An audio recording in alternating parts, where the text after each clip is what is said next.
Ayrılanda deyir uşağın yaşı yox idi. Böyüdükcə ana tərəfindən ataya mənfi fikirlər formalaşdırıldı. Və indi deyir uşaq deyir məni görmək istəmir. Mən deyir ona heç bir zərər verməmişəm. Söhbət atadan gedir təbii ki. Bəs deyir indiki halda deyir bu deyir ananın sadəcə mənfi təbliğatıdır. Mən necə və nə edim və hara şikayət edim? Çox təəssüf, çox təəssüf. Mən həmişə deyirəm ki, bu boşananda ata və ana boşanır. Axı uşaqlar boşanmır. Nəyə görə? Valideynlər həmişə belə bir addım atırlar, valideyni pis göstərirlər. Çünki bu uşağın təkcə bu uşağın çox psixologiyasına zərər. Təbii. Bu uşaq artıq böyüdükcə özünü sevgidən əskik hiss edir. Bunu balaca vaxtında bilmirlər, amma uşaqlar böyüdükcə daha çox qabarıq bu biruzə verir.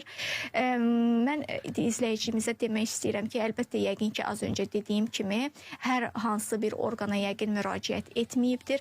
Nə qədər uşaq onu görmək istəməsə də, nə qədər uşağın onunla bağlı mənfi fikirləri var deyə düşünürsə də belə, qoy ata uşaqla görüşü tələb eləsin. Qoy ata məcbur da olsa, çünki icra məmurları onsuz da ki, o qərarı məcburi icra etdirirlər. Qoy getsin, uşağı görsün. Yəni, uşaq nə vaxtsa artıq bir yaşa çatanda özü ayırt edəcək ki, ata mənim üçün çalışırdı, amma ana məni görməyə qoymurdu. Qoy onu o uşağın gözünün qarşısında yaşatsın onu ki, görsün ki, ata doğrudan da buna cəhd edirdi, istəyirdi, tələb edirdi və ondan sonra alimentlər varsa alimentləri vaxtında ödəsin. Çünki alimenti uşağa ödəyir, anaya ödəmir. Bu da gələcəkdə uşaq görəcək ki, ananın baxmayaraq ki, ana onu həmişə pis bir fiqur kimi uşağa təqdim edir.